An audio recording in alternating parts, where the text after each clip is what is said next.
ఈరోజు మా బీసీ నాయకులు అందరూ కూడా మా జడ్పీ స్టాఫ్ అందరూ కూడా ఇక్కడ నివాళులు అర్పించుకోవడం జరుగుతుంది.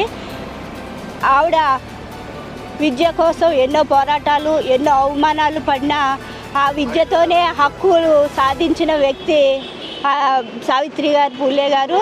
ఆవిడ ప్రతి మహిళ కూడా కులమత భేదం లేకుండా ప్రతి మహిళలు కూడా చదువుకోవాలి, చదువుకుంటేనే ఒక గౌరవం ఒక మర్యాద అని సమాజంలో కూడా ఉంటుందని భావించిన ఆవిడ మొట్టమొదటిగా పూణే గ్రామంలో ఒక పాఠశాల పెట్టి బాలికలందరికీ కూడా ఎంతో మంచి చదువుని ఆవిడ ఇవ్వడం జరిగింది. అలానే ఆవిడ ద్వారానే ఎంతోమంది మహిళలు స్ఫూర్తిగా తీసుకొని చదువుకొని ఈరోజు మనందరం కూడా ఇలా మహిళలందరం కూడా స్వతంత్రంగా తిరగలుగుతున్నామంటే, ఇంత మంచి ఉద్యోగాలు చేయగలుగుతున్నామంటే దాని సలవ సావిత్రిబాయి పూలే గారి దయవల్లే అని మేము కోరుకుంటున్నాను.